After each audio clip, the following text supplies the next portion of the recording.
very first customer. She was called Sophie. Yeah. She was in Kolebu. So I was so excited. I drove all the way to here to give her one black soup in Kolebu. And I was like so excited. So that's how Nuquari started, with the black soaps, and then eventually we added on the shea butters and all.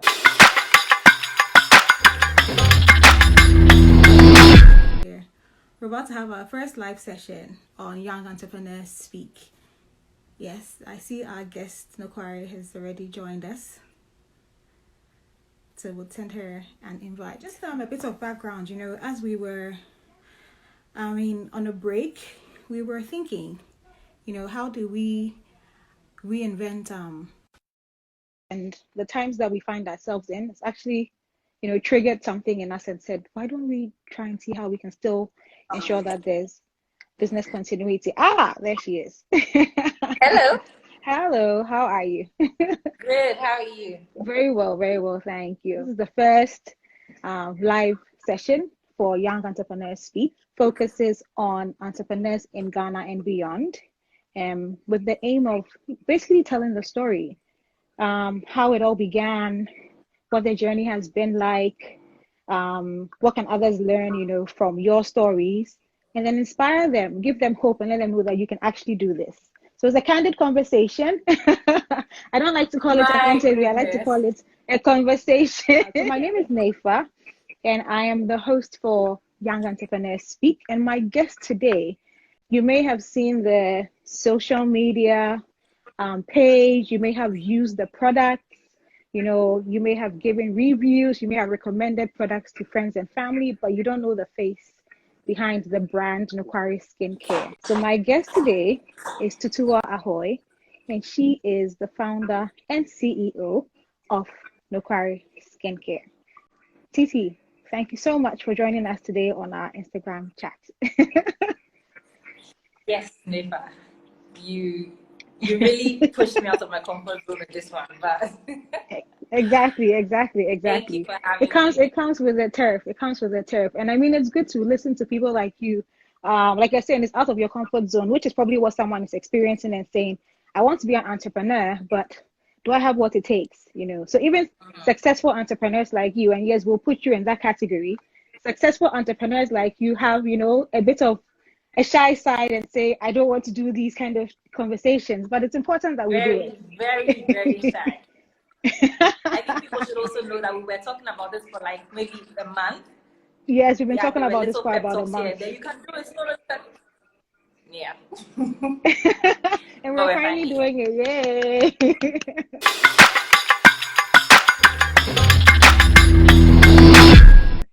Awesome. So before we actually dive straight into Nuquari, I would like for people to know a little bit about you. So tell us what it was like, Tutuwa, the young Tutuwa, growing up, I'm sure she never had a dream of starting Nuquari Skincare. So what was it like as a young child?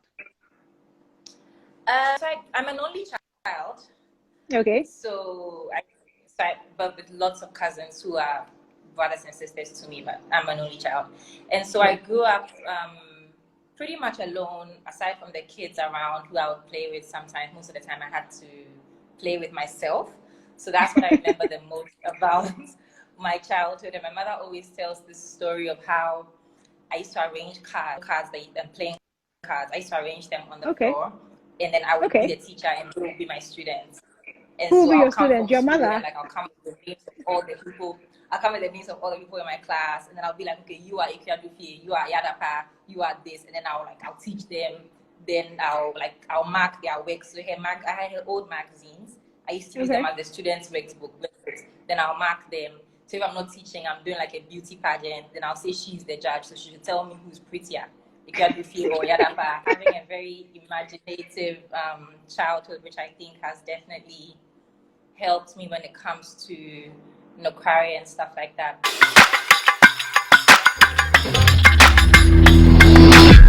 Right. So I remember that I went through primary school, secondary school, all of that. I went to Legon for my master's. I remember wanting to do marketing in Legon. Yeah. But my father is from the generation where they believe in 4 professions only. Okay. And so he said no to marketing. I had to do finance. So I Okay. I ended I up see. going with finance, and it really was not my thing. When he said to do finance, I mean, I did not want to do it, but I didn't mind too much because I'd always been pretty good at math.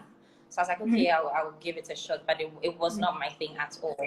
And then, so after Legon, I had to go and do my master's.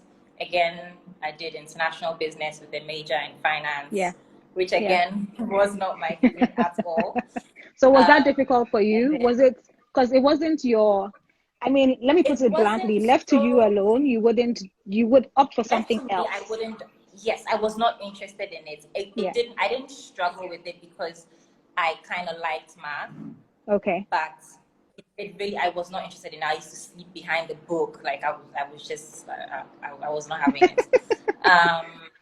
Looking back And now though, do so you still sort of say, I should have I done do. something I else, actually or has it appreciate fed it into? now.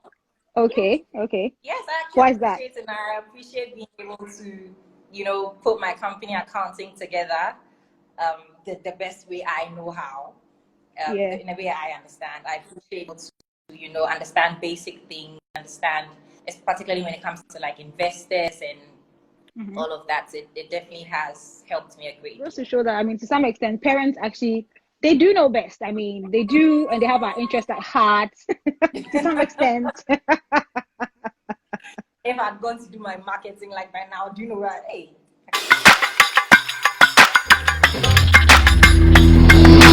So you're done with your education, you're done with your master's as well.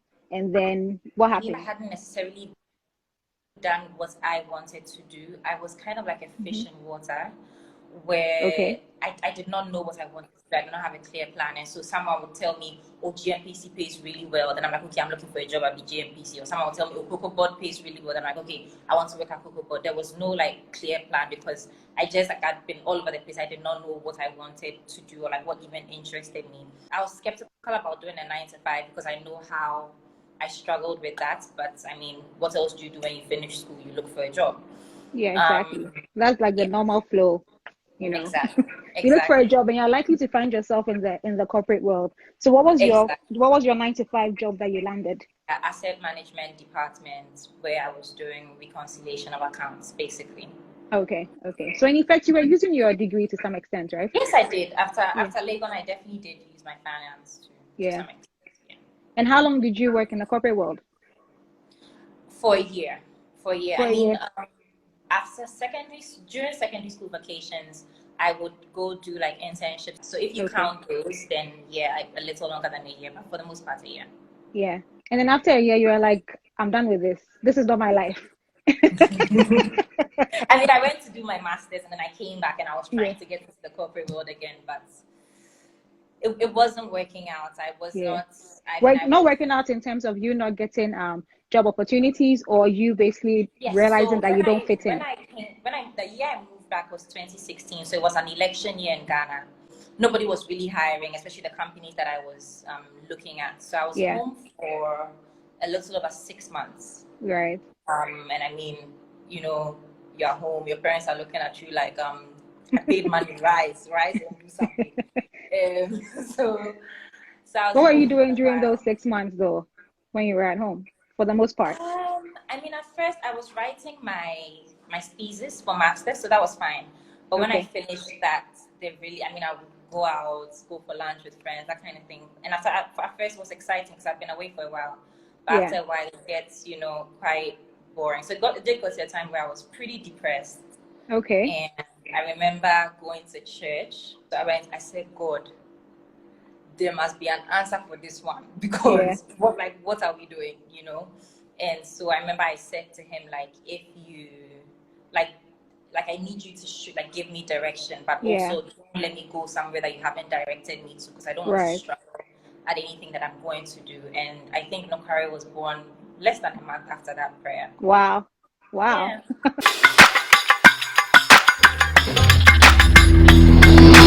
If you just joined us, this is Young Entrepreneurs Speak, the Instagram Live edition. And we're talking to our first guest, who is the founder and CEO of Nuquari Skincare. So, Tutuwa, tell us exactly what Nuquari Skincare is, though, in a nutshell, so people get a sense of what it is that you do.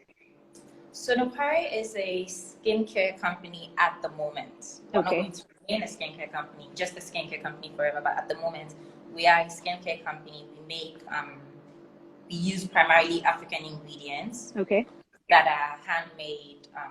We use sustainable packaging. We try to employ as many women as possible. So our factory is very feminist. We believe in, just loving yourself for who you are. We believe in not altering your skin, not bleaching your skin, just accepting your skin and your color for the way it is. Enhancing it with natural products. And that's it. So let's delve into the Nuquari story, actually, because so there was divine intervention, and we've seen that among some of the guests that we've actually spoken with. So people believe there's a God, and He listens. And He listens. But of course, you have to put in the work. How was the dream birth? How did this all begin? So while in school, I had a friend who was from another African country, did not know black soap or shea butter at all. And I had some in school. But even though I had some, I'd gone to start using foreign brands, and my face was, breaking out. So she discovered the black soap and shea butter. I remember her screaming like, "What the hell is this?" And then I was like, "Oh, it's this." So she took it from me, started to use it. Her face started, flourishing. So we moved back to our separate countries after that. She kept asking me to send her some stuff. Then a certain day, she was like, "Oh, send me some stuff. My friends also want some." As in, she wants some of the supply. Send her the black soap. Yes, she and her friends also want some. So she sent a lot. And this was the time where I'd been home for a while. I did not have money. I was like, "You buy it." And then she was like, "Okay." So then I was like, so I remember that night when I said, "You buy it," and she was like, "Okay." I had some little red Zenith Bank journals. I took that and I was like, how what will I put it in? How do I get it to her? Stuff like that. So I started to write stuff down, and my mind just went wild. Your creative mind from when you were young. That had never been used after the age of 12. So my mind just went wild, and I remember calling her the next day and saying, "Okay, I'm going to send you this. We're going to do this. We're going to do this." She was like, "Yeah, send it to me," that kind of thing, and that's how Nuquari started. And then it took off from there. Yes.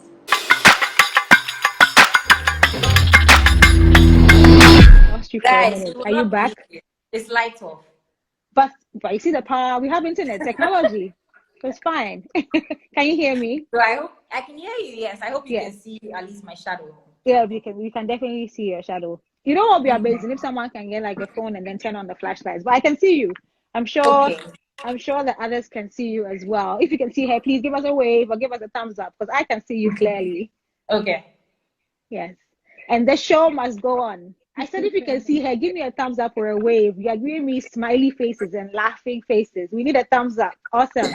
So you can see and you can hear, and that's all we need. So the show will go on. Oh, the lights are back. Oh, fantastic. Yeah, now we can see you. Okay, so let's go. Let's continue the story. So what did you package it in? Because you had absolutely no idea. You just had black soap. And then the black soap comes in regular wrapped brown, packaging. So when you were deliberating on, okay, how will I send this to her? What will I put it in? What did you do? So you remember when I was saying that I'd been home for a while, so had no money for anything fancy. So I remember I was thinking what can I put this in? I called a bunch of glass packaging companies, and I was hearing some prices. I was like, okay, no, this does not work. I don't have the budget for this. And so I remembered that in the north, shea butter is sold in a calabash in the market. And so I was like, okay, why take it out of the calabash? Just put it on something else when we can use the calabash and it's perfectly fine. And so then I was like, okay, so I'm packaging this in a calabash, but I need something to cover the calabash. And so I remember walking around my house one day, and my dad in the past used to work with cocoa and cashew farmers. And so we had some jute sacks, which is what cocoa farmers in Ghana export their cocoa in. And so we had some jute sacks from back in the day, lying around the house. And so I remember I was walking around one day and I saw the jute. I was like, oh, this actually would look nice with the calabash. So I went to get a calabash. I covered it with the jute. The very first person I sent it to was my cousin called HR. Okay. And she was like, oh, this is cute, but it looks quite unrefined, your bow and stuff. I was like, okay, I'll like work on that and come back. And then I sent to another person. The person was like, I don't know how I feel about like this in a store. Like, I don't know if I see it on a shelf because, you know, like it might not, It won't be attractive to the eye. And Yeah. stuff like that. Yeah. So like the person was like, oh, get some like, you know, some cute plastic packaging. I was like, all right, cool. So like the first maybe 5 people I spoke to, they all like said no for this calabash. Right. I was like, okay, I mean, that's all we have, and it's just going to my friend, so we'll work with this. You work with that. But then somehow I just knew that like it was going to be the one somehow. So I stuck with it, and I created an Instagram page to sell, that just so my friends could see it. So the idea was never to sell in Ghana. The idea was always to export to my friend and then have her sell. And then I created an Instagram page, put up some pictures, and then the very first people to order were Ghanaians. And I was like, why are you people here? And so the product is in your country. Why are you ordering? Why are you here? Because I didn't expect. I was like, there's so many shea butter companies, there's so many black soap companies. I did not expect anybody to buy in Ghana, which is why I said I wasn't even going to sell here. And then people started asking. So I was like, okay. So I remember my very first customer. She was called Sophie. She was in Kolebu. So I was so excited. I drove all the way to here to give her one black soap in Kolebu. And I was like so excited. So that's how Nuquari started, with the black soaps, and then eventually we added on the shea butters and all of that.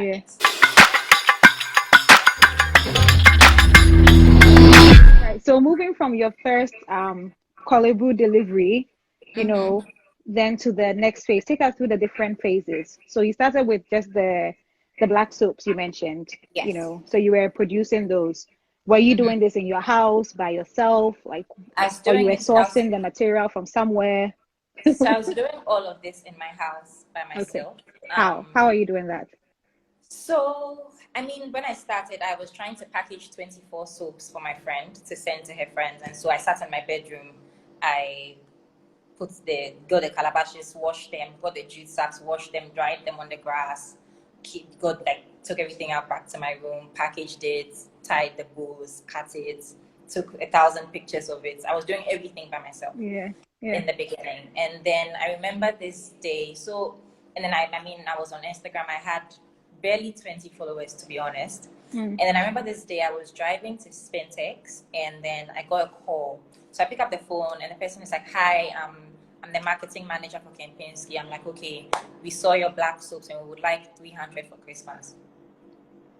So, wow. So I remember I parked by the side of the road and I just started crying on the phone to the girl. I was just crying. I was like, how did you find me? Who told you? I was so unprofessional. But we became friends. She laughed at me. We became friends and we're still friends. So they had said they wanted 300 for Christmas. Right. So I parked by the side of the road. After I finished crying, I called my mom. I cried some more.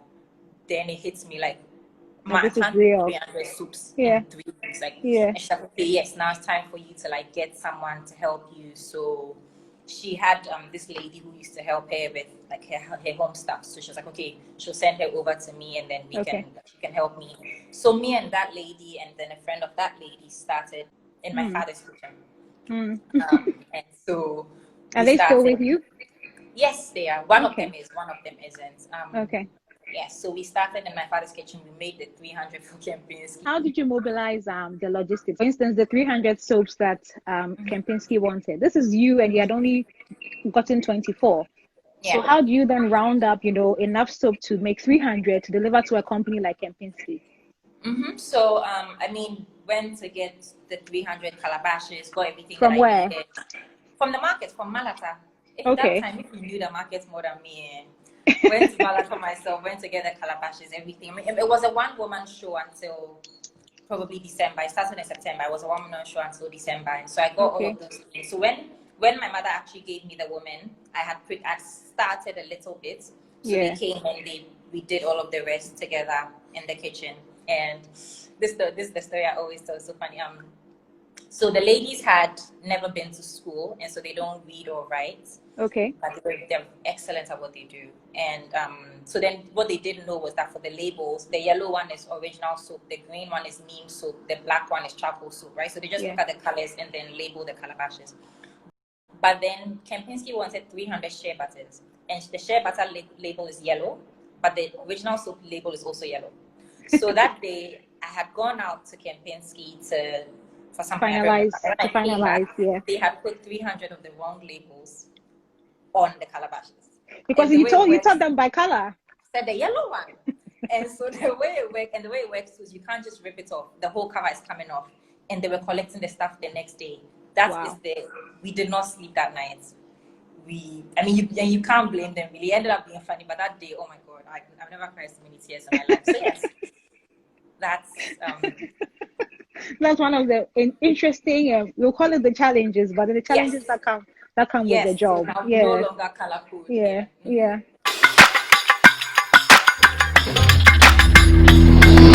So like this is you basically sitting at home 6 months, you get your divine intervention, and then you also get your, let me call it the physical, what's the word? The physical manifestation that this can actually work, because you had your friends say, send this to me. So it's like two parts that come together, you know. So did you just dive straight into it, or most times we hear and read that you need to have a solid business plan for a business to take off, etc. Is that how you started? I never had a business plan. Nuquari was never supposed to happen. It was never supposed to be a company. It was just supposed to be something I sent to someone. So there was never a business plan for Nuquari ever. No. Oh, okay. Do you have a business plan now? No. Still no. Oh, still winging it. Okay. All right.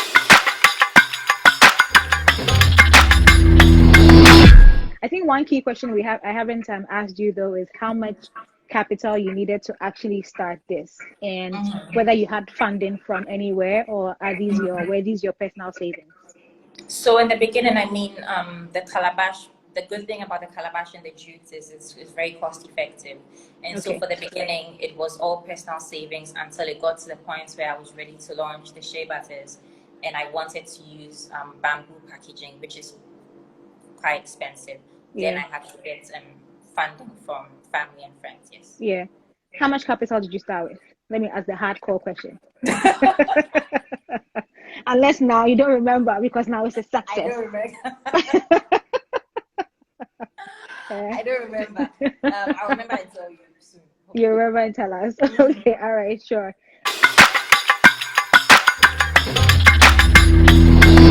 And let's talk more in terms of the staffing, because they play a key role, in what you do. So you got one person, can't get see of your mom. How many people do you currently have, and how did you get them? 8 people.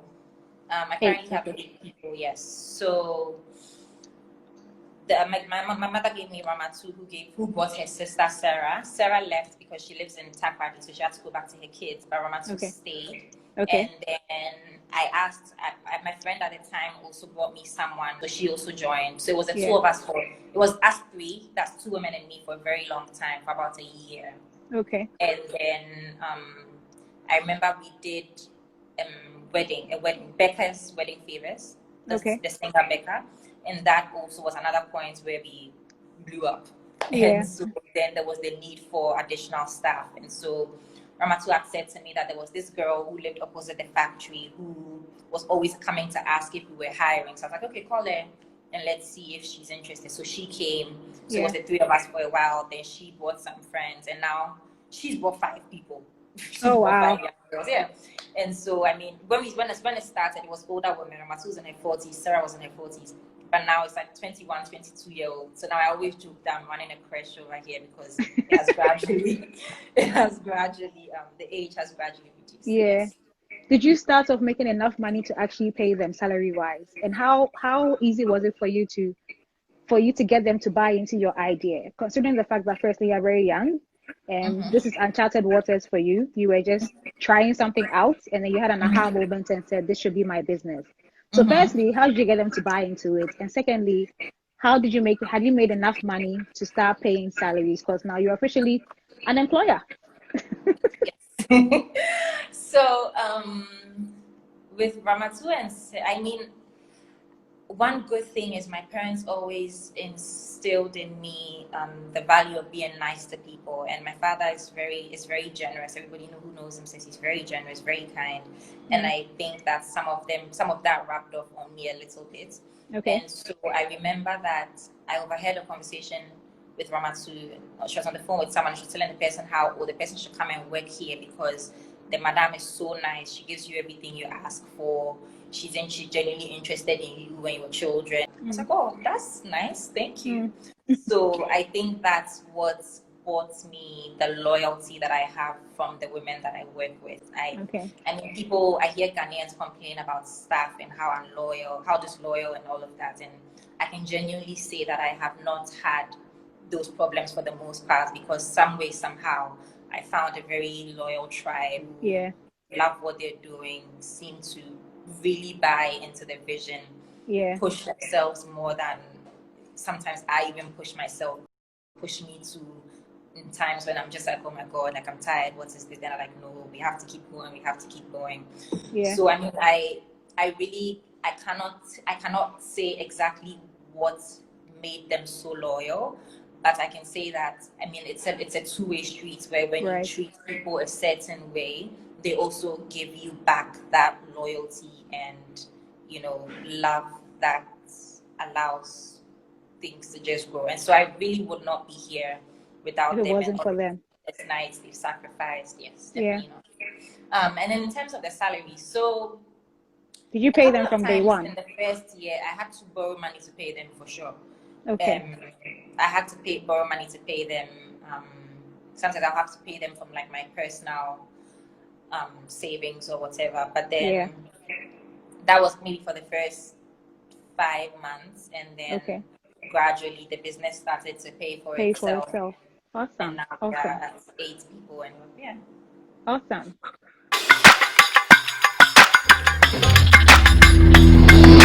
Okay, now let's go into your branding. So I think you sort of touched on it a bit in terms of the calabashes for the black soap and then the jute. We've gotten that story. But then the diversification into shea butter and putting those in the bamboo packaging. Yes. What inspired that? And did you always start with bamboo packaging? No. So I've always liked wood and all of that, and so the calabash fits right into that. Okay. And so then the reason I did not start with shea butter is because I had not figured out what I wanted the packaging to be yet. So I mean, I knew right from the jump that I wanted sustainable, eco-friendly packaging, and so it would either be glass or so. I was scouring the internet for all sorts of like ideas. Yeah, you must have done a lot of research. Yes. Yeah. I was scouring the internet for all sorts of ideas and options, and then I came across the bamboo packaging, and I was like, okay, yeah, this is the one I've been looking for. Yeah. Yes, and then I found a supplier, ended up going with that. Yes. Yeah, but you make it sound so easy. You don't just up and find suppliers. You must have, or the supplier was living behind your house. In everything I'm saying, I have to give you the abridged version, but it was, I mean, this is me trying to skip over all of the, struggle stories and. No, but then we need those because people need to understand that it's not that easy. It looks really beautiful, on social media, but then there are actually real challenges behind it. And when we hear it from people like you, others then feel like they don't feel like, what, it's so easy to do this, but they feel like, oh, there are challenges, but I can still overcome them. So it'd be good to open that up for us and let us understand, even if it's an abridged version. I mean, you definitely will overcome them. Nuquari in the beginning was very hard. Even, finding this bamboo packaging, it took me, the shea butters were launched in February or March, whereas the black soaps were launched about 6 months before. That's how much time it took me to settle on what I wanted. And that was 6 months of constantly looking, constantly sending ideas to people, getting their feedback.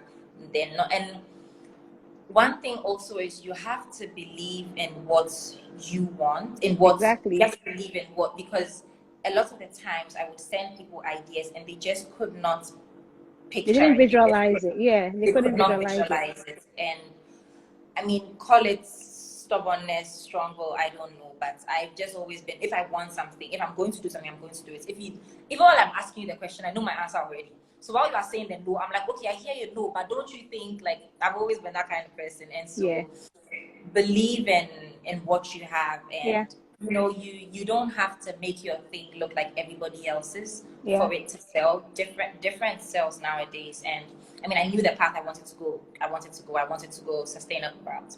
And so I was looking for packaging options along those lines. And another thing is, bamboo packaging is very expensive. But there's necessary sacrifices that you have to make if you're trying to get somewhere. And I knew that I was in a very saturated industry. Right. Everybody has a share butter company. Everybody has a black soap company. And so you have to stand out some way, somehow. And so I was like, okay, you know what? This is expensive and it doesn't make sense, and nobody thinks it makes sense. My parents say it doesn't make sense. This person says it doesn't make sense. You know what? Let's try it. And just maybe it could be the one. And so it was a lot of, you know, strong will combined with stubbornness. Yes, exactly. Exactly.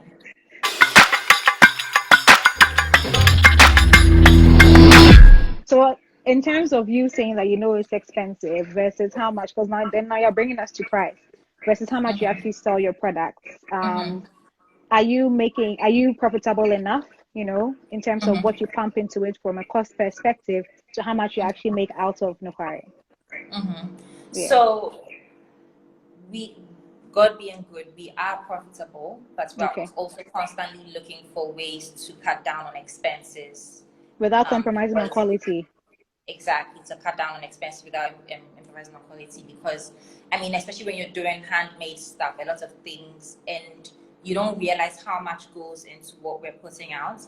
Like for instance, for you to buy one black soap, we have to go get a calabash, a jute sack, the rubber film that covers the calabash before the jute sack, some raffia, some labels, some glue guns.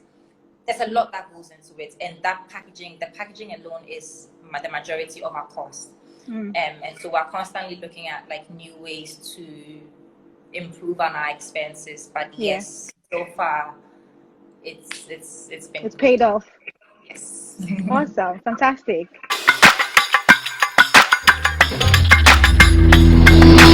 So let's talk about your marketing strategy. You know, what feeds into that? So remember I told you from the beginning there was no plan. Yes. There's still no plan. Yes, we're winging it with passion. So, I mean, marketing-wise, I always knew that I wanted a pretty Instagram page. That's the first thing I had in my mind, an image of an Instagram page or a social media page with very pretty pictures, with models that looked like us, and not models that had very unattainable beauty standards. Models that were realistic, that made the everyday girl feel like, oh, you know what? This is me. I can relate. Exactly. So I knew that I wanted that from the beginning. I found a wonderful photographer who I started with and I'm still working with. And so that was the first step for me. Now we see that you have stockists. When I found out, okay, I was going to sell in Ghana, I said, okay, I need a shop to put the stuff in that people can come and pick up from if they don't want deliveries. And so I said, okay, I know about El Loco. I like their whole vibe. And so let me go have a conversation with El Loco. I had a conversation with El Loco. They say, yes, you can stock here. So they were actually our very first stockists. And then I said, okay, I mean, I see the kind of shop I want to be in. And so I'm not just going to put the products in just anywhere. You have to be intentional. My friends call it doing too much. I call it being intentional. Since then, it's always kind of like guided me when people send, for instance, stockist requests and wholesale requests and stuff like that. I still filter. I need to see where you are going to put my babies before I bring them to you. And then in terms of like brand ambassadors as well, I need people who will be as passionate about the brand as I am, who are passionate about skincare, who are believable. Not that you come and say, oh yes, use this product for 10 and my code is this 10% off when you actually do not use the products. I need people who use it, who's worked for, who believe in it, to come and actually speak for them. be spokesman for it.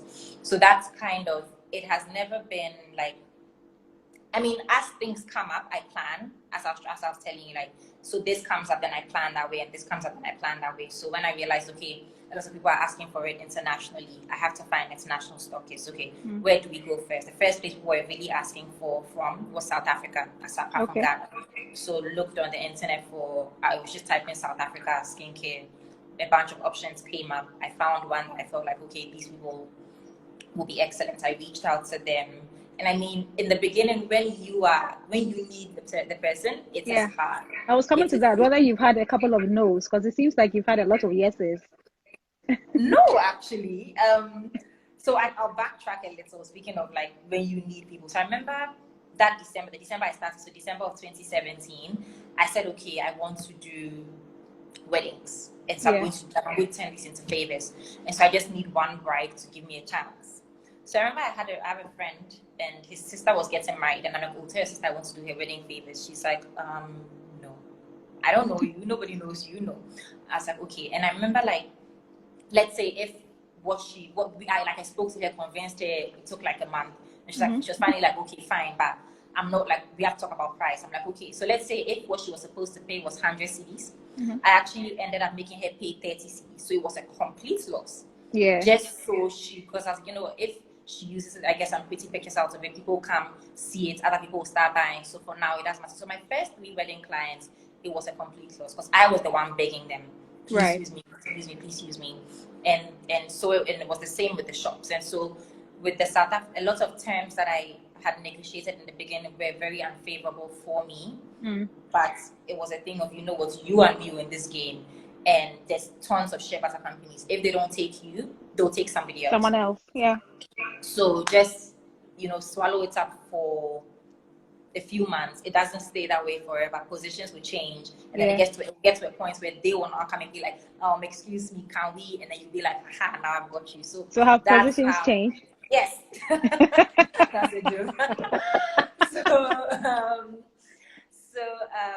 So the first retailer was South Africa, and then after that we had a lot of people also asking in the US, so trying to find some stockists over there.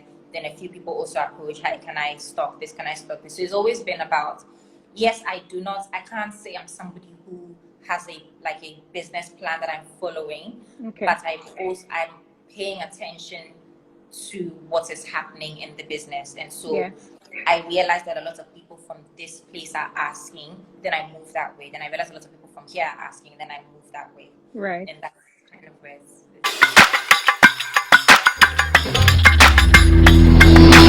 So let me take some of the questions now. So one of them came and said, how do you manage with competition? How do you deal with other businesses that sometimes copy your concept, and how do you ensure that you may remain relevant? That's from Kumia. It's funny.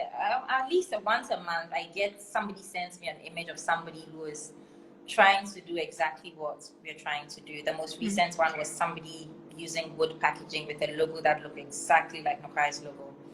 I mean, in the beginning, it was hard. I was emotional about it.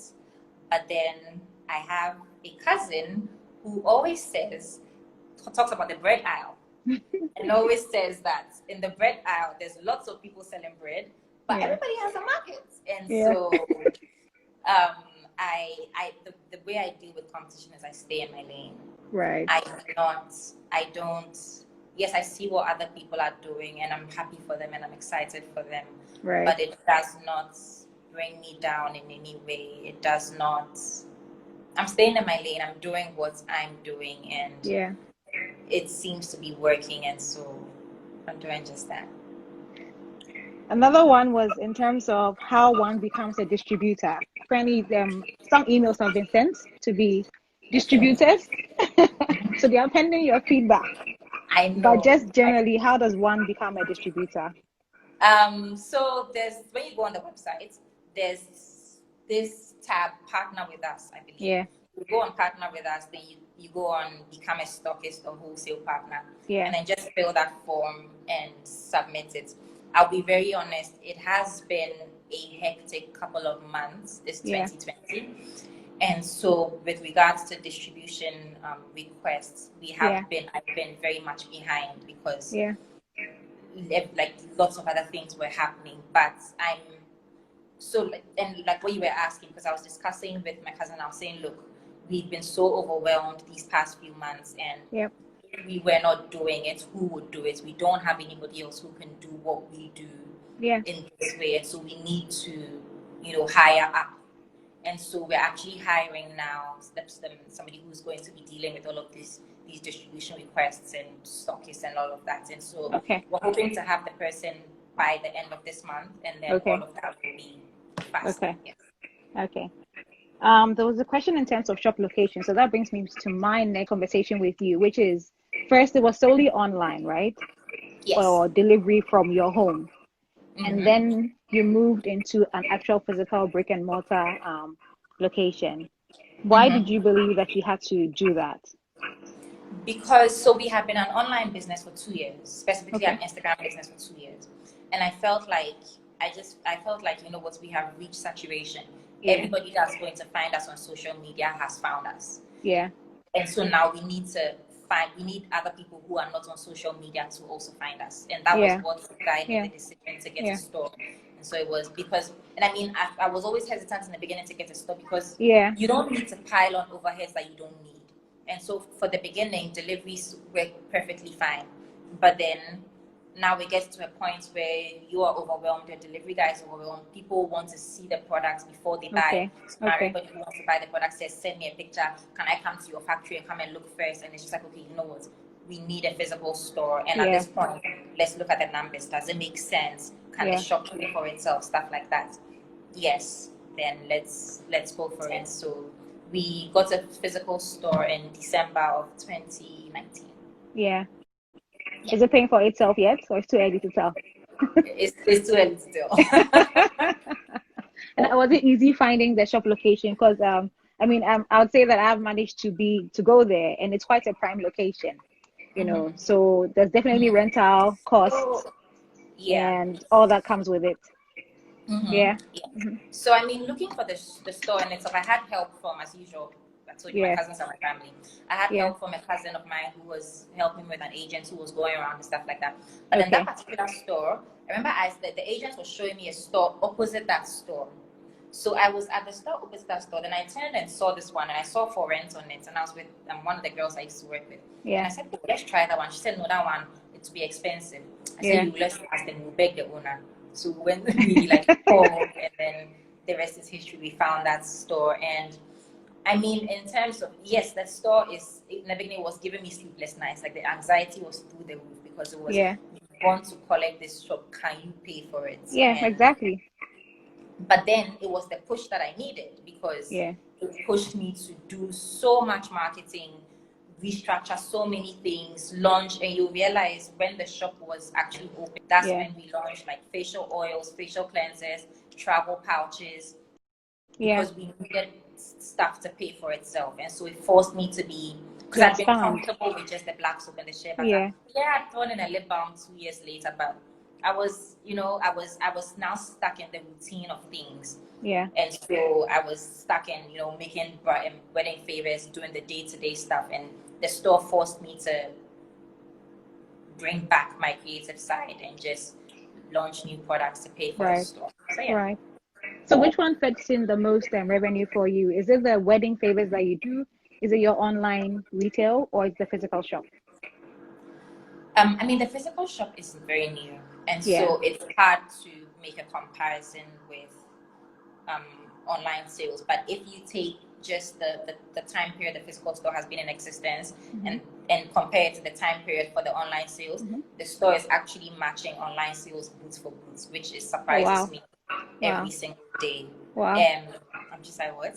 But with the wedding favors, I would say, I mean, I'll be honest with you, it changes all the time because, in Ghana also, we have wedding months. Like August is a wedding month, December is a wedding month, April is a wedding month. And so in those months, definitely the wedding favors are our highest revenue generators. But then there's also, there's June, which is a rainy season, so nobody's getting married. So then that month is not, So it's a very it's here and there. Yeah. So it's more There's like no it's like a combination of everything that it's a basically makes combination. it profitable. Yeah. But Exactly. then there are seasons depending on, like you said, if it's wedding favor, then if it's wedding season, sorry, then the wedding favors are the ones that drive Exactly. the And it's most. like August, for instance, there's lots of tourists in Ghana. So Yeah. then wholesalers Yeah. are the biggest revenue Yeah. generators. So it differs and it's a combination. This session was actually supposed to not last almost an hour, but it's been such an interesting I'm conversation talking too much. that no, it's very important. It's been such an interesting conversation that we're actually, talking for quite a long time, and which is good because you're telling it as it is. Like I said, the purpose for Young Entrepreneurs Speak is for people to listen to stories like this and say, you know what, I can do this too. It's not that difficult, or well, it is, but then I can still be the next Tutuwa, or hey, someone can't wait for her wedding favors. Hey, we can't wait to this corona has to hurry up and leave the building. Yeah. So just to give the people who are listening, everybody who's listening right now, saying thank you so much, a heads up. If it does disconnect, we'll bring the founder and CEO of Nuquari Skincare, Tutuwa, who's our guest for today. We'll bring her back on so that we can talk about how she survived during lockdown and then Corona. But before we actually get there, I have to stress on key achievements. So, Tutuwa, for instance, you got your feature in Forbes. You won the Sandal Award. I hope I pronounced that right. For a Harvard Business School, pitch competition.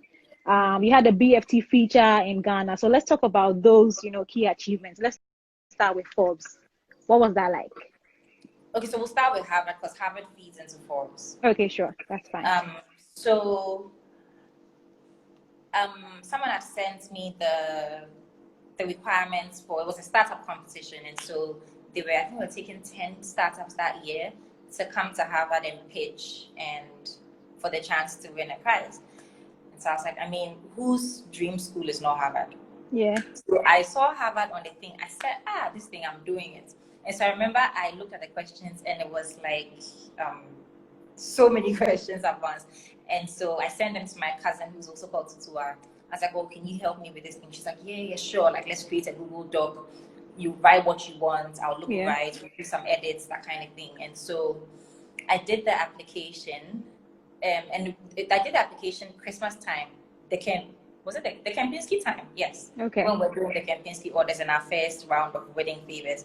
That's when I did. So I remember I sent the application literally 2 minutes to the deadline because I really had not, it was so many things going on at once. And I remember people were like, we'll just wait and do it next year. I was like, no, I'm doing it this year. But it was, I think back and I'm like, why was I so bent on doing this thing? I don't know. Anyway, so I sent the application in, and I'm sure from just getting me to come on this show, that I usually need a lot of coaching. And I'll tell you guys, I'll be very honest with you and say that I struggle a lot with self-doubt and whether what I'm doing is good enough. And I have people saying, oh, you're doing great. And I'm like, really? It does, I can't see it. And so, so anyway, I was like, oh my God. Actually, hold on to that thought because this conversation is going to be a very interesting one. And I do not want it to disconnect in the middle.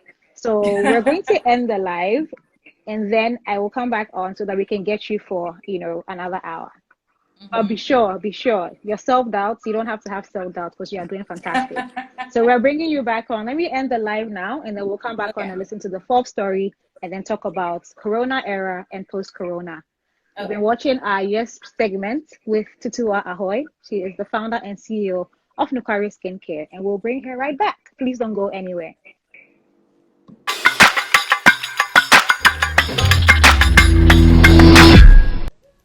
We started. Everybody who was on, I saw you. I took down all the names. So if anybody drops off, I'll be able to tell and call you out. So let's wait for Tutuwa of Nuquari to join us and then we will continue the conversation. Hi. Hello. So before we ended and came back, we were talking to you in terms of the key achievements. So you were telling us the Harvard story. Yes. So, I was like, no way in hell they're going to select And then I got an email saying we had been selected as one of the participants to go to Harvard and pitch. I was just like, what the hell? Like, how did this even happen? And I mean, I'll say also that I told you I did not have a plan, but answering those Harvard questions are what actually puts my plan in focus for me. That's, I would say, the Harvard questions were my business plan, because they were asking questions that I had not really asked myself. Yeah, you hadn't thought through. I put the answers down on paper, but I was doing. And so, like, I was hiring women, mostly uneducated women, and I'd never sat down to think through why. It was exactly, or I was using sustainable. Never sat down to think through why did you actually go for this and not something else. And so that forced me to put a lot of ideas on paper. Also think through other ideas that I was able to add on later on. And so yes, so flew to Harvard. I remember I wrote the pitch on the plane. So I got to New York first. I was staying with my cousin Tutuwa. So I read the pitch to her. She's like, okay, like, it's great. Like, she added like little bits here and there. I think I rehearsed it for her a couple of times. We did like the timing thing. I was nervous. I was so nervous. So I mean, and up till, you know what's funny? Up till now, I can't watch that video. Like, when I watched it, I cringed so much because of how much I was stammering. Because I was just like, I was just so nervous. Like, I was stammering. I was like, anyway, so I still can't watch that video up till now. So we did the pitch, and I remember, like, we were maybe the 5th company or 6th company to do the pitch. And I remember, like, 2 minutes or 3 minutes into the pitch, I said something, and then somebody started to clap. I said, hey, okay, maybe it means I'm talking this is working. So, you know, let's go. Luckily, at that pitch, there was Shea Moisture. And so they were also giving out an award for the company that most impacts their community. And so we did the pitch. We ended up winning the Shea Moisture award. I just got goosebumps again saying it, because it's something I can't even believe actually. I'm even having goosebumps. How did that feel? You probably never thought that would happen. Like, when they mentioned your name, what was that like? And she mentioned in the end, it's funny because at that time I started getting a lot of complaints about the calabash. Like, I received my calabash and it's breaking, like the calabash is broken, or the calabash is not practical. Like, it's so hard to scoop out the soap, and can't you just get a bottle and stuff like that. And I remember when Shea Moisture was giving out the award, the award actually said something about what inspired them most was the calabash, and the fact that we were not using plastic packaging and we were using natural packaging in the calabash. And I was like, okay, we're never stopping the calabash then.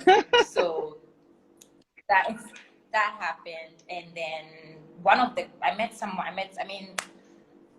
was one of my friendly moments. I'm always friendly, but that was one of my very friendly moments. Because, I mean, who doesn't go to Harvard to network? And so I was talking to everybody, trying to get, like, you know, everybody's phone number, trying to be everybody's friend. And so one of the guys I had met, later on, down like a half later, I received an email from her saying, hey, I don't know if you remember me, but I work with Forbes now, and I would love to do a feature on you. And so then, I mean, then comes the importance of, because you'll see a common theme with what I'm telling you, which is that everything that has taken us to the next step has been something. Exactly.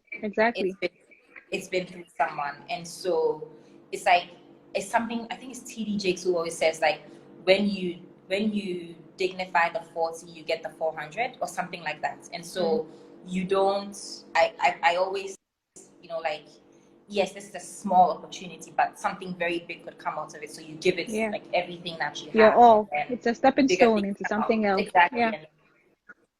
And so the Forbes feature came out of that, which was another big moment. I was like, okay, like, what's this? And then, and before then, I have this friend, Brenda, who's always sending me the application for Forbes 30 under 30. She's like, to apply. I've never applied up to now.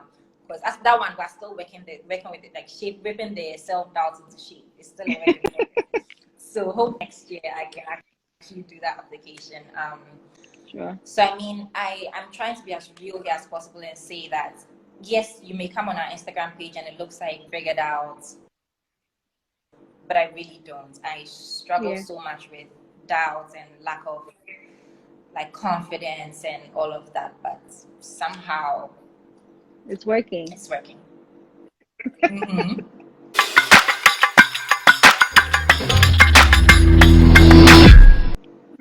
And now your parents are buying into it, right?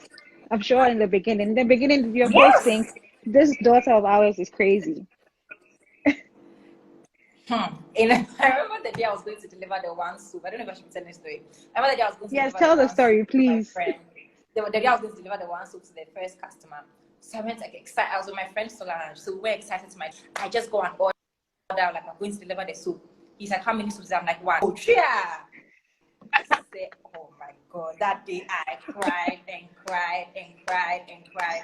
Oh It my was, goodness. you know, they saw it as a hobby from the beginning. It was like, yeah, we are delivering one soup. What was I going to do? You know, that kind of thing. It took a while for them to actually see that. Yeah. And I mean, I think I started to realize one time my dad had some visitors over. And like I realized that each time he has visitors over now, he calls me, come and show them your products. My daughter is doing this, my daughter is doing this. And he's never actually said the words that I'm proud of you.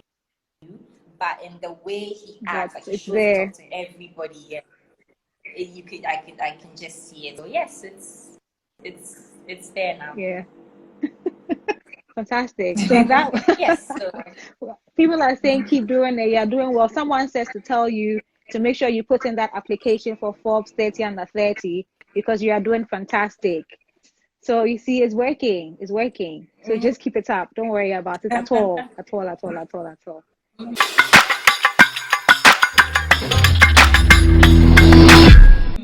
All right. Now let's move into Nuquari and COVID-19. So on the 21st of March, we saw on your social media that you had put out a post that said you would close the shop and then you'd be running like lean staff. For someone who had just recently opened a physical brick and mortar in December, was this a tough decision or a tough choice for you? Because that's where, like you said, most of your footfall was.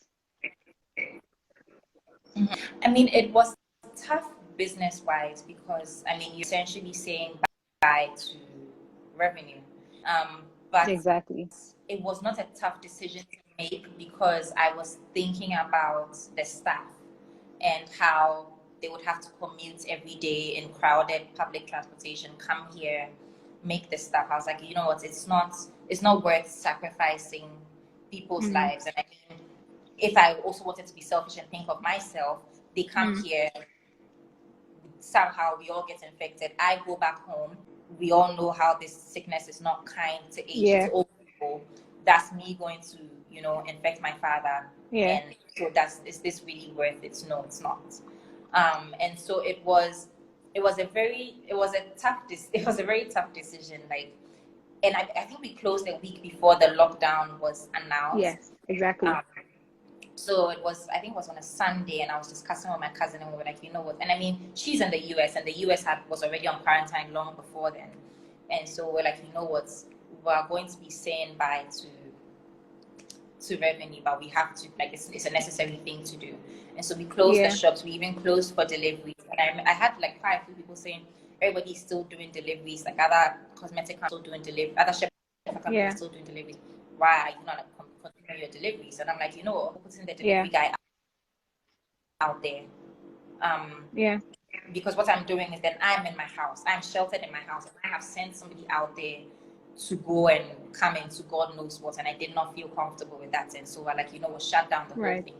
And so what we're going to actually be doing is, because we had a backlog of international orders that needed to go through DHL. And so I said, okay, I don't live far from the factory. I'll come in, I'll pack up the international orders, I'll leave them at the door. DHL can come and pick them up, so we don't have to contact with each other. And then those orders can go, because those are people that have actually already paid money before this COVID situation happened, and they may not be very understanding of the fact that they are not going to get their orders in time. So that's all we're doing. And then, so we put up the post, we said, you know what, no more orders. But then still, people were ordering on the website. So I remember I was like, okay, let me send them emails and check, like, because I'm not going to be able to ship your stuff now. Because at that point, Ghana actually entered.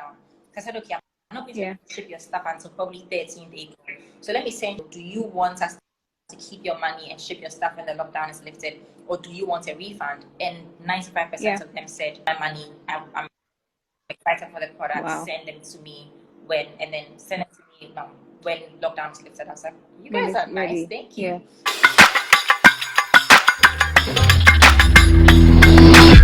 If this decision affected you having to refund, or even cancel orders, but it seems like you were fine.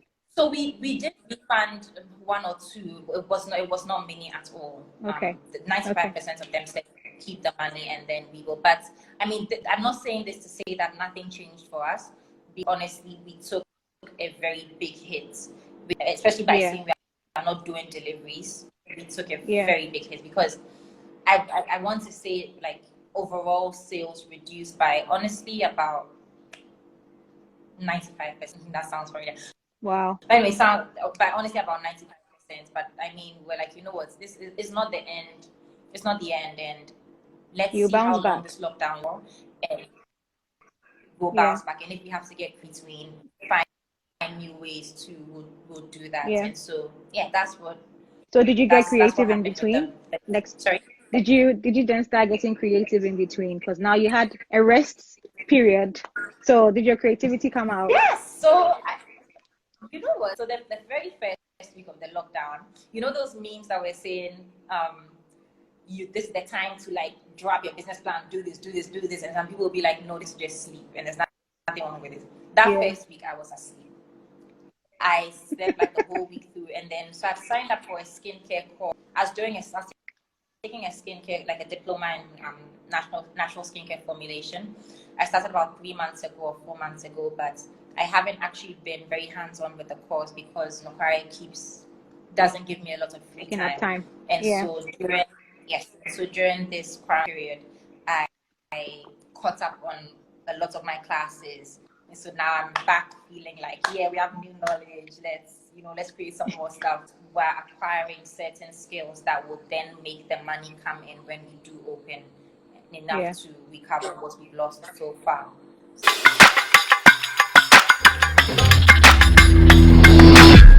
How did your staff take the decision? And how are they also keeping afloat? So, I mean, at first they were excited because, I mean, who doesn't like a holiday? And they had oh my goodness. Look, we had been overworked. Like these 3 months. So they needed a break. They definitely needed a break. So at first they were excited. Then like 3 days later, so I had the factory girl, one of the girls usually has the factory phone, but I took the phone from them. So I had the phones. Then I realized like they didn't know I had the phone. So they were messaging the phone thinking of the factory girl saying, Charlie Kukwa hasn't to us, we are coming back. I'm dying at home. Then I reply to Kukwa, Charlie, she hasn't said anything, no. And then I'll just have like a laugh over it, but they were dying. I got to a point where they were just dying to come back to work. But they were understanding of it. I told them, you know what, you did not work the whole of March, but we're going to pay you your full salaries for March. Okay. And so we did that. Okay. So, I mean, they were great. They were very grateful for that. And then, we'll see how April goes. And what about in terms of vendors you had contracted? So the person that you get the black soap from, the people you get the shea butter from, those you go to the market for the calabashes. So in terms of your vendors, what was the effect between the relationship between you and them? So I mean, they were also calling saying like, Charlie, we all need money, we order some things, that kind of thing. And I'm like, even if I order the things, how am I going to get it from you? And so I told you I was coming to pack the international orders, and then we ran out of neem soap, which is what a lot of people were ordering. But then we had some, the woman who makes our soap makes it outside of Accra. And so we had some with her. But then for the lockdown, the borders into Accra were shut. Wow. And so we have neem soap stuck outside Accra. People are sending me mean messages via email, where is my soap? Yeah. And the soap is stuck with the woman. And so those were some of the things like the lockdown affected. There was absolutely no way you could get it in until lockdown ban was lifted. There was no Yeah. So it means that now you probably have a backlog of orders that you need to fulfill. Yes. Yes. I see.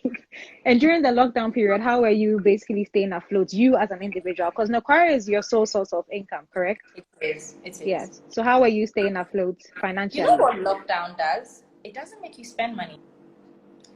Because lockdown, you will cook at home. There's always rice at home.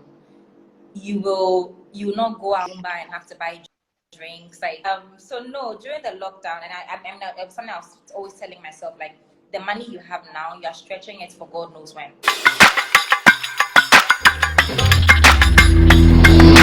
Lessons has this pandemic basically taught you in terms of how to run a business? Are you really looking at Nuquari and how it operates?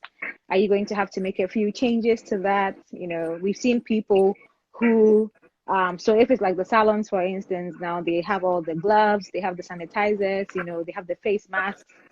How has this pandemic let you look at Nuquari and say, I need to be able to run this business for future situations, even though we all pray something like this never happens again? Again, what this has done is it has given us a newfound focus on sanitation specifically. And so it's forced us to take sanitation and health even more seriously. Cleaning surfaces every second, washing hands every second. Yeah. All of that. And then also, it's also what it's taught me is the value of my customers and my staff. Because at the end of the day, yes, lockdown, we're all home. So now these that everybody says are so pretty to look at. We're sitting on the shelf. There's no customer to buy, and there's no staff to make the products. And so take away those two people, and you really do have anybody. And so I think I've come back today. I told you resume to this. I've come back today with a newfound appreciation for the women that I work with, our customers. And so I called everybody today, the women today, saying that we have to look at our customer service again, make sure it's on point, because we've realized the value of our customers and that there is no Nuquari without the Nuquari customer.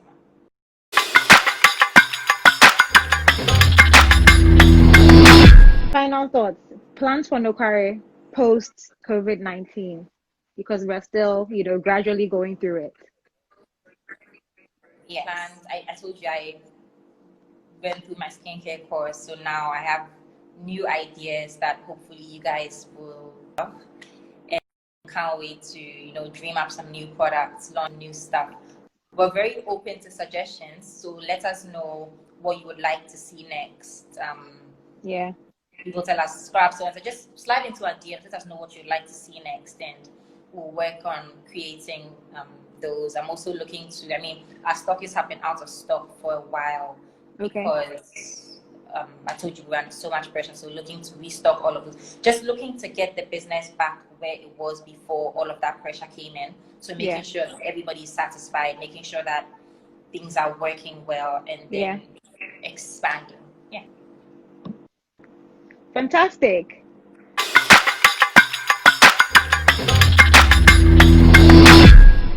So we've been having a very interesting conversation. In fact, I shouldn't say interesting, an inspiring and candid conversation with the CEO and founder of Nuquari Skincare on the Instagram edition of Young.Entrepreneurs.Speak. I really hope that you've been inspired by her story. I know we can go on and on and on and keep talking, and you have tons of questions that you can ask her. I just want to say, Tutuwa, thank you so much for being open with us. We're happy to hear that at least, you know, you're coming back into business. And because, you're making soaps and we're supposed to wash our hands, right? So we can't wait to purchase the soaps and then use them to wash our hands so that we stay safe. Yeah. So I hope you've all enjoyed listening to Tutuwa's story as much as I have enjoyed having the conversation with her. So I thank you very much again, and we'll definitely catch up for when Nuquari is even bigger than it currently is. Thank you all. Thank you so much. Bye. Bye. Thank you, everyone. Bye.